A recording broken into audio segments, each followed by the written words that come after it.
Well, welcome everyone. My name is Larry Hansen. I am Chief Marketing Officer with ConferenceDirect, and we're excited to be launching our new podcast series, CD Live. So my co-host on this is Adam Briggs, who's our Senior Vice President of Operations and oversees our virtual offering. So welcome, Adam. And this is going to be an opportunity to learn a little bit about best practices in the meeting industry. We're going to be focusing on virtual and hybrid events for the next 5 or 6 episodes to kind of get you some education. And these podcasts will be housed on a couple locations, on our YouTube Conference Direct site, on our Conference Direct website, and we'll also be blasting out the communication to our customers, partners, and associates to share. So with that said, I'm going to introduce Adam, and he's going to introduce our panel, and we'll get started. So Adam, take it away. Excellent. Thanks, Larry. And I want to thank our first panel for CD Live. So at Conference Direct, we've been doing virtual meetings for a few years now, but obviously with COVID, it's taken on its own its own new set of demands. And whenever I talk to a new customer, the first question they always ask is, what's the right virtual meeting platform? And, I do always chuckle a little bit inside because the right platform's different for everybody, based on what their needs are. So Wayneston, I know you've got a few meetings under your belt now. How did you go about choosing the right virtual meeting technology for you and for NetBee? For us, especially with the onset of COVID and a lot of companies switching to virtual, there was hundreds of virtual platforms that were popping up. Startups, things of that nature. So it was very difficult to kind of narrow down. I think the thing that we did is we asked ourselves internal questions. What's our core business? Like when we go to a conference, what's our core business? What generates revenue for us? And then we say, we want that, that will be the meat. And then we said, what are nice to haves? Because there's things that we do on site that might not translate to virtual, a virtual platform. So, is even a session a nice to have? Should we just concentrate on exhibitions? Should we do all those?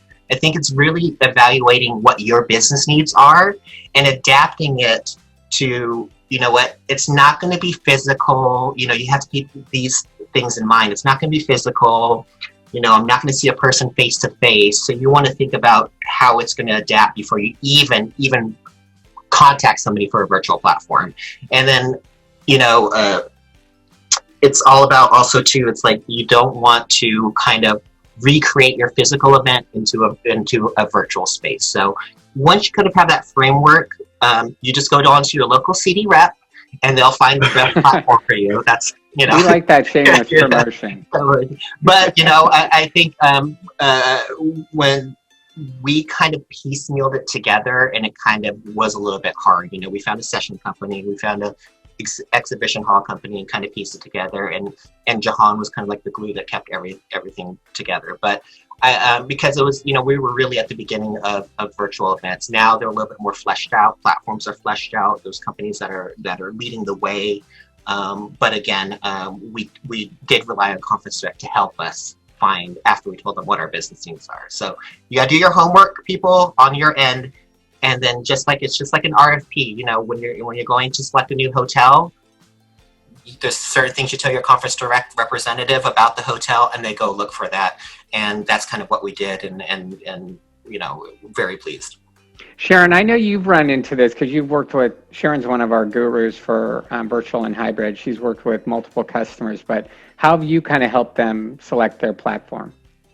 Well, it's interesting because kind of like Wayneston said at the very beginning, it was just like, okay, we just got to get this done. How do we do it? And we stayed to the simple Zoom platform because we just wanted it really clean.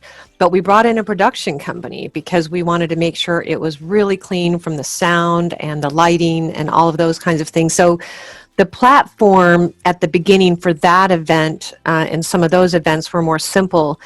Right now, what I'm working on with my clients is, a big piece of it is actually, which we're going to maybe talk about a little bit later, but is engagement and how are we going to do that with the platform and then really looking at their budget. So like Wayneston said, again, it's looking at what are the key things that they really want to make sure happening. And a lot of what's coming up for my clients right now is that engagement, and they're taking their events not just from into like one event, but how to spread that all out. And so the platform itself is like, how can the platform support that whole experience even for the whole year long, not just for that one event? What materials may or may not need to land on it? What is the branding and feel? Are some of those things even important to them versus what's going to happen inside the event? Yeah, it's interesting you mentioned that, Sharon, about extending the conversation. That's coming up quite a bit lately, where people, it's not enough just to have the site live for a week or so that the event is happening, but how do we continue to keep people engaged throughout the year? Some people are doing just ongoing education, where they'll do like a webinar once a month or, every couple of weeks. So it is interesting, Sharon, you're absolutely right. Now that the dust settled, people are like, okay, now how could we take advantage of this?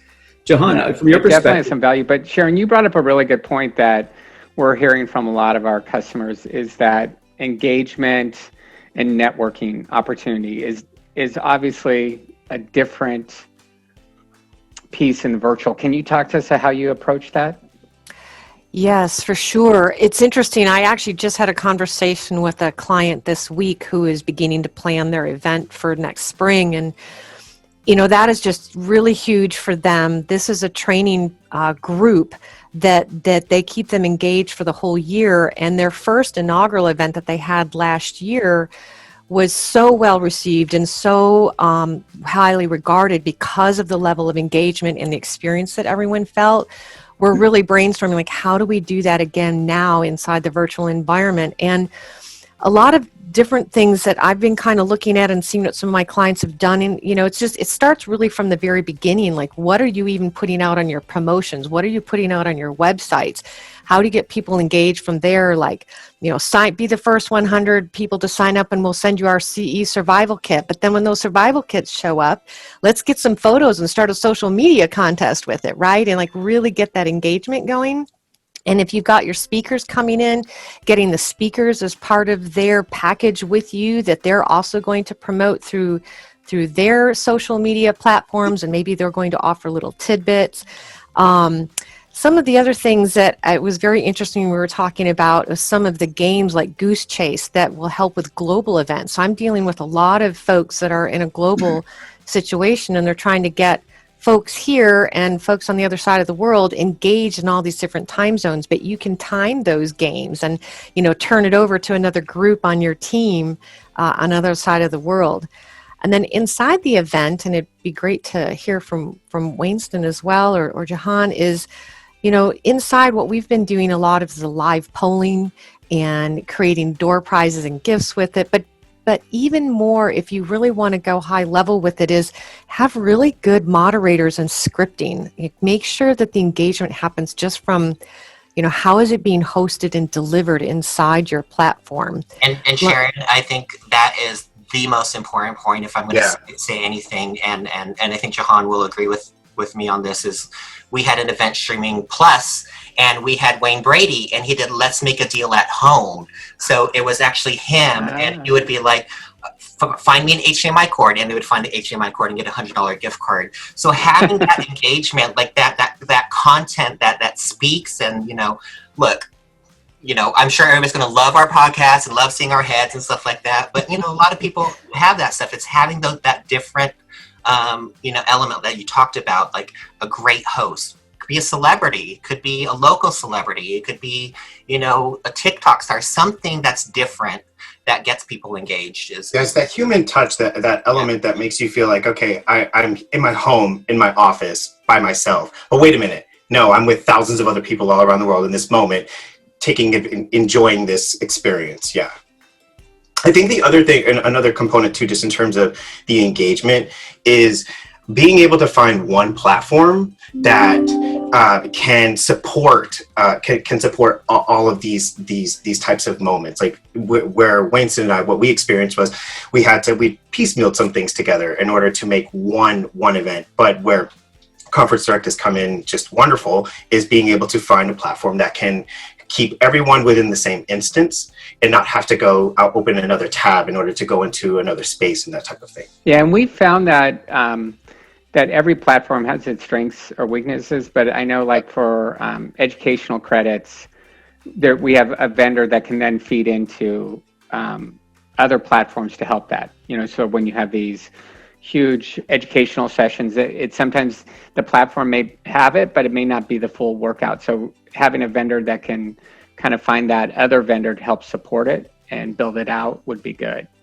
Because so many of these companies are new, they're still adapting to this environment and what everything's that's needed. I mean, Adam, you've seen it, I'm sure. Yeah, absolutely. And that's where, if you are going to use the external systems, integrations are key.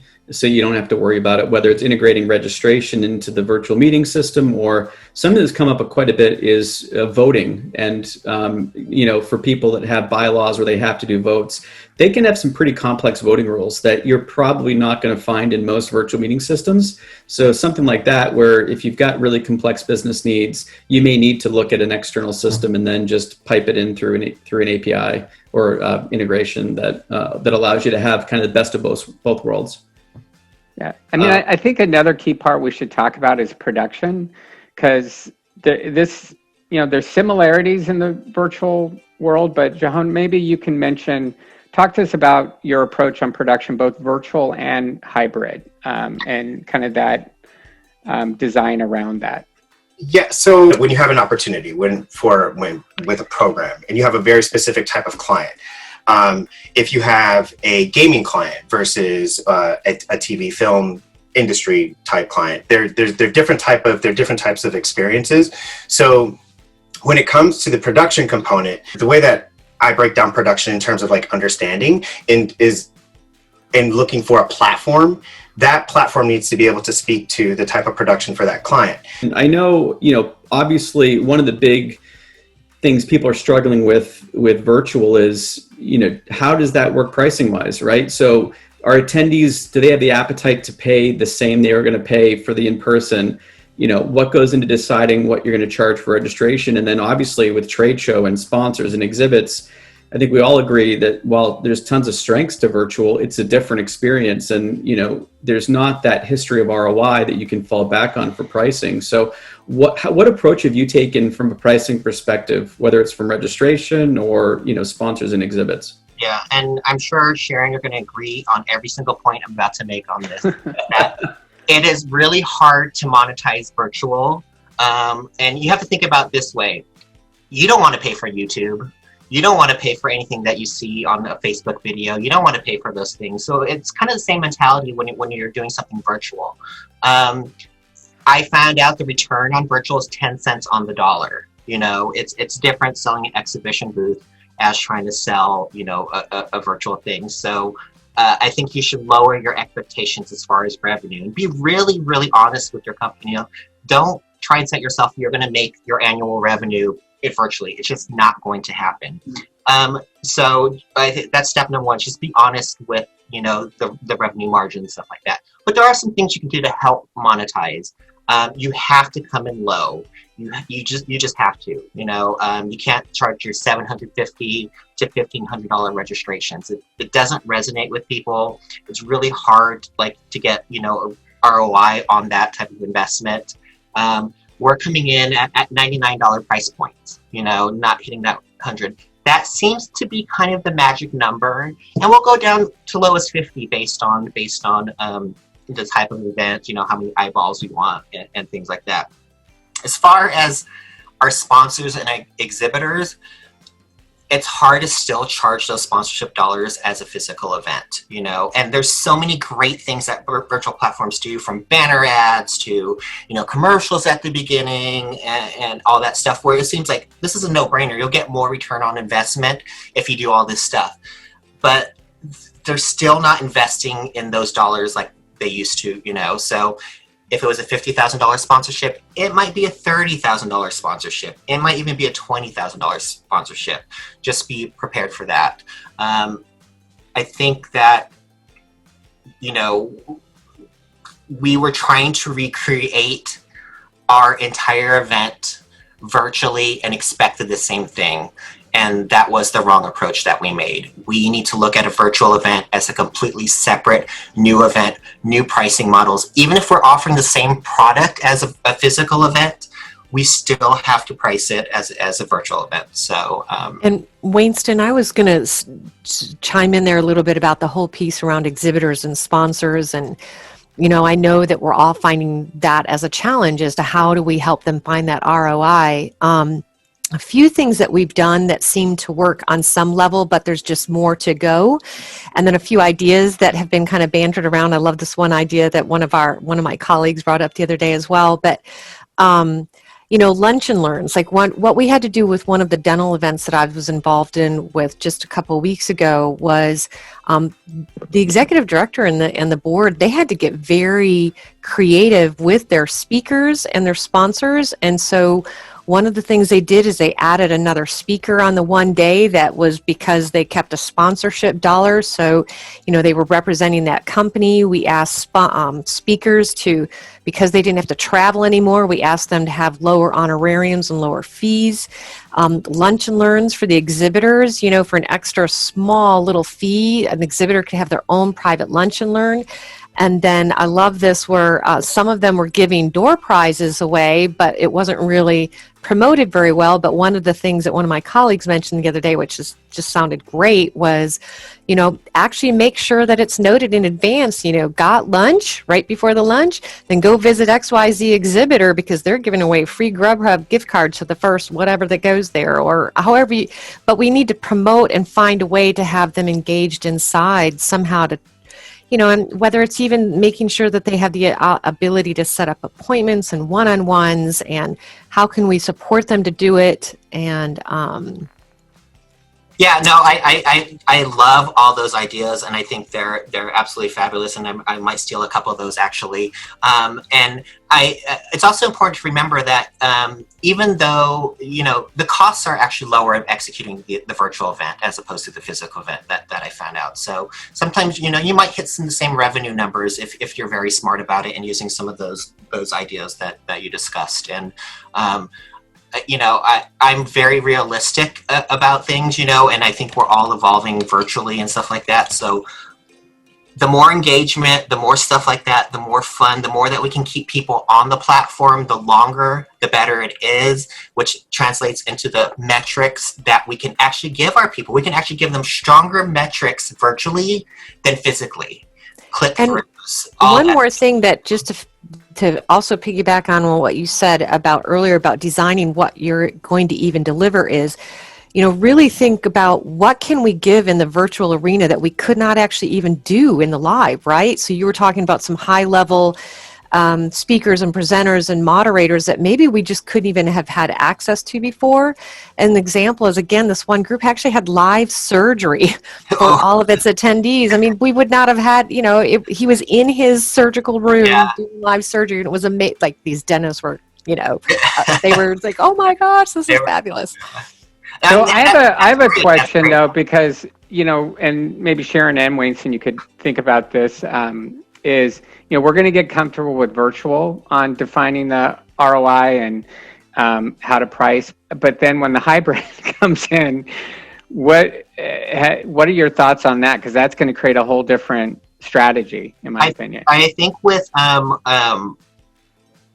every company that's doing a physical event has some sort of virtual component to it for the next couple of years. I mean, that's just going to be our new norm, because even if there's a vaccine, all this stuff, you're still going to have a percentage of people who are just not going to feel comfortable. So you have to have something built in for them. So I think it's having, what we're trying to do is on our hybrid event is actually build a studio in there that will have panels that will actually have maybe 3 live people and then 1 virtual speaker that will be, you know, in a monitor next to them, or however that translated. So that's kind of one way that we're trying to do that, is to really look and see how we can, you know, account for both constituents. And something that Sharon said that, you know, kind of jogged it is like, you might not have been able to get the speaker before because the cost of travel, the cost of this, but if you get them virtually, it might be, you know, 25% to the dollar how much you have to spend to get them normally. So that could be something you can incorporate into your physical hybrid event. Well, I think that's a great segue, Wayneston, to, what are the positives and drawbacks to virtual versus an in-person meeting? Having gone through it, what are some of the things that you thought worked really well? What are some of the things that maybe you need to rethink how you do virtually versus in person? And is there anything that you just decided that's just not going to work? We're not going to do it? Yes, Jahan and I are we've cried a lot of nights over this. We've done 2 virtual events, a trade show and then a heavy session virtual event. And we found out, again, and there's just no replacement for that one-on-one in-person meeting, what our core business is. And I cannot wait to get back to that day. So you cannot recreate that in virtual. I don't care how many bells and whistles you had. And we kind of wanted to, we had the expectation, and we were really disappointed when it executes. But that being said, we were like, we've tried to create a trade show floor. We tried you're walking down the hallway and you see some signage and you turn and you hit this elevator button and a literal reproduction of the actual world you were able to click through in the virtual space. Correct. We had a lobby. We had Jahan created meeting tables. He created everything that you would see physically, and it did not translate. People want to, when they're online, they want to shop. They want the easy shopping experience. Click here, 2 clicks. I can get here. I can do this. They don't want to click to walk through a lobby. They want to click and walk through. It might be for some people like a 3D booth. So I think that was one lesson we learned, is not to recreate a physical into the virtual world is one big takeaway from us. Jahan, being our production expert, talk to us about production design and creative. And Wayneston gave a great example of something you learned, but talk to us about that. What works well, et cetera. So on that note too, so with the Nappy experience, we tried to recreate an actual 3D world that you would be able to click through as if you showed up at the hotel and then you navigated through. Whereas, so now with other virtual types of platforms, it's more of a sleek design. You can go for a very clean design that's easy to tick through, or you can get something that has many more bells and whistles on it and that type of thing. And another sort of learning point that we had, a takeaway from those experiences, was when it comes to the guest experience, you have, if you go to a hotel and you have a question, you can't find the trade show floor, or you can't find the person that you're trying to have a meeting with, and you go to the help desk, you wait in line at that help desk. That sets a precedent for how much time it's going to take for, once you actually get to the rep that's going to be able to help you, to figure out what it is that you need and where you go to point you in the right direction. In the virtual world, you have a nanosecond from when that request comes in.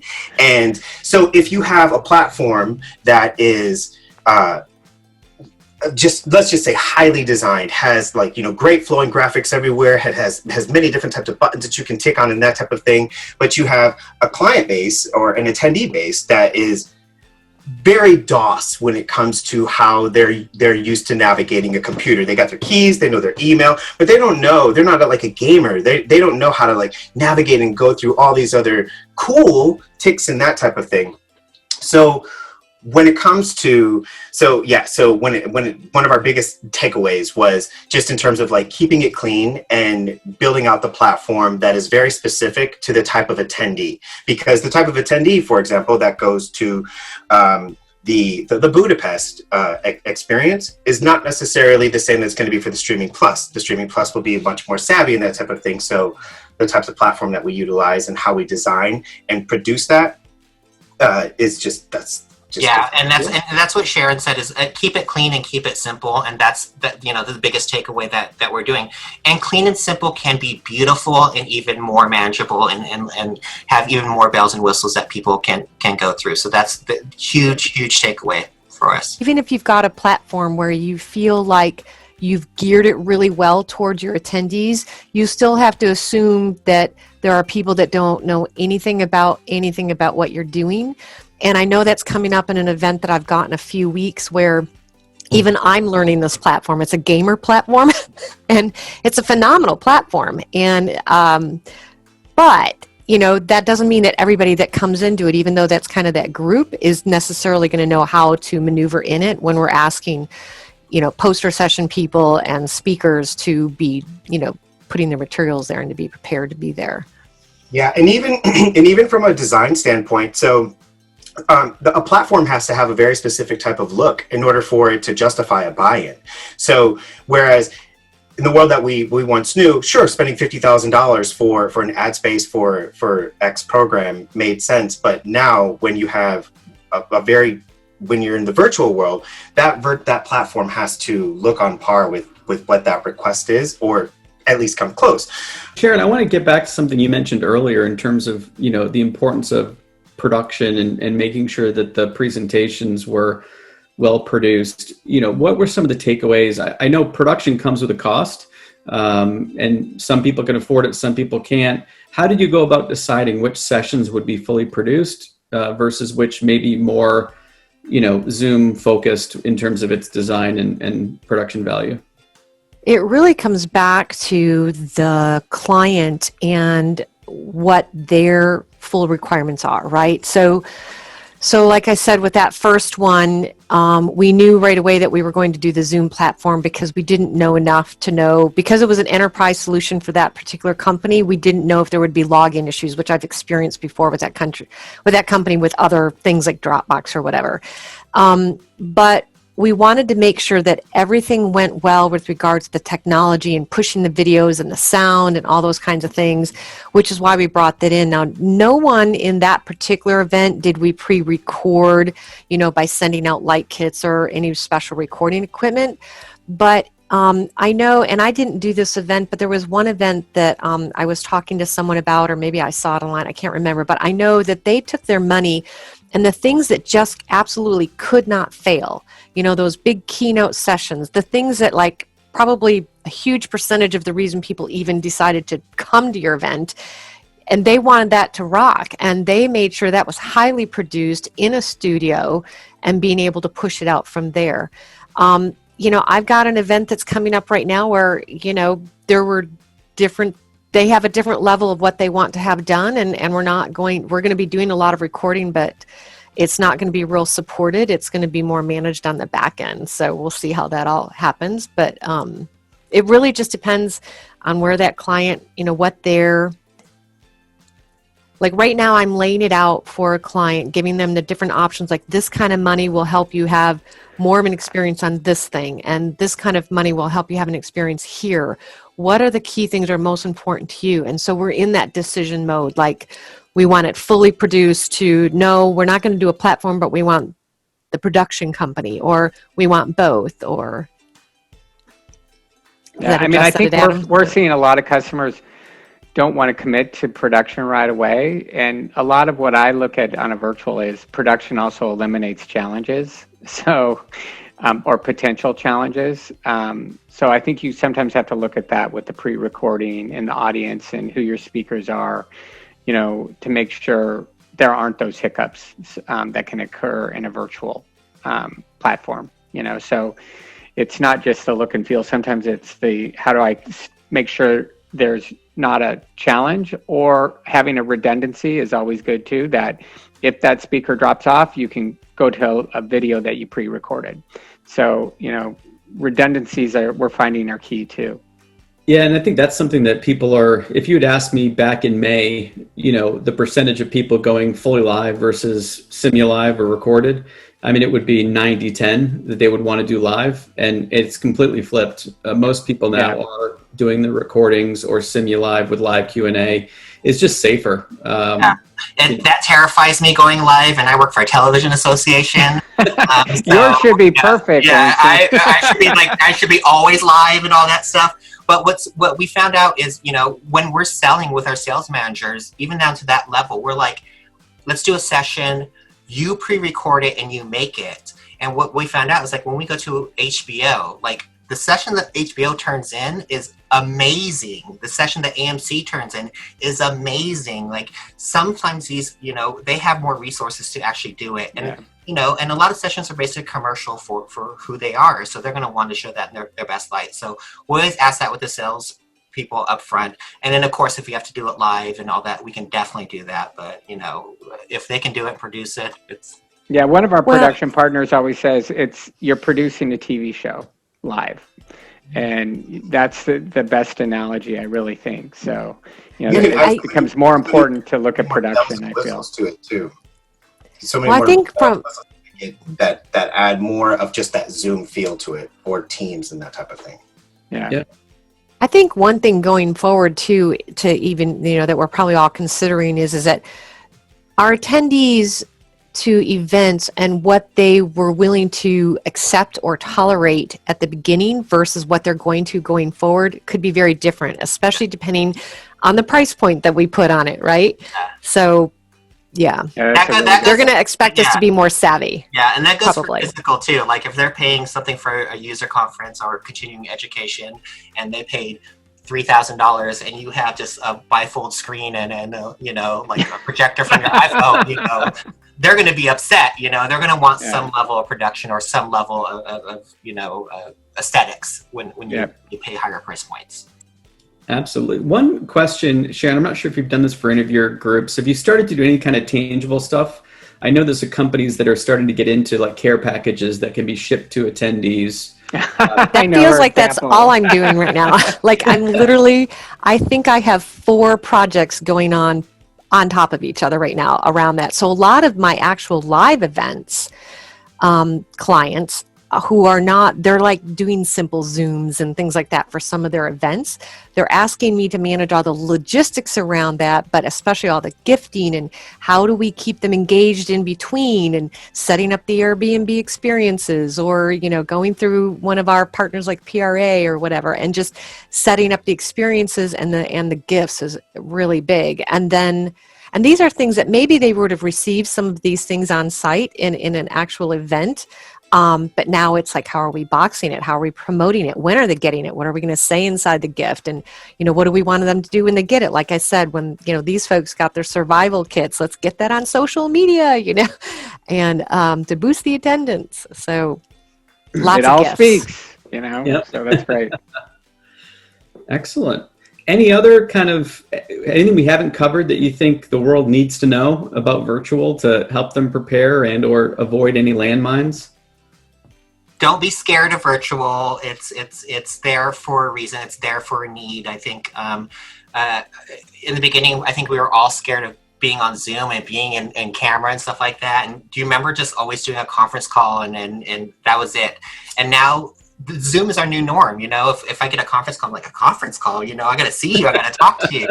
So, virtual is becoming its own thing just like that. So I think as we are doing more and more events like this, I think our attendees, the users, they'll become more familiar with it and how it goes, And, one thing that Jahan and I are going to do is working with ConferenceDirect is try and have the same platform for every event. So our attendees who are always repeat are familiar with that. Point. So I think that, don't try and switch it up because you might have to because of price point or whatever reasons. But if you can keep the same platform for, especially if you're doing an association or a company doing multiple events, it just makes it easier on your attendees.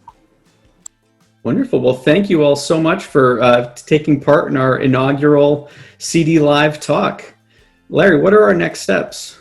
So is going to be marketing your virtual and hybrid events. So we touched base a little bit on it today, but we're going to dive into really understanding the ROI and the metrics around pricing and promoting that event. Because obviously, as we mentioned, virtual is definitely it right now, but hybrid's going to be around for a while. So we need to really understand how to price it so you don't have to discount it after you've gone live. So look for that for our next series. And, this will always be up on our website and also on our YouTube site at ConferenceDirect, and we'll share it on our various social media platforms. So thank you to all our panelists today for speaking, and we appreciate your time and effort, and have a great day.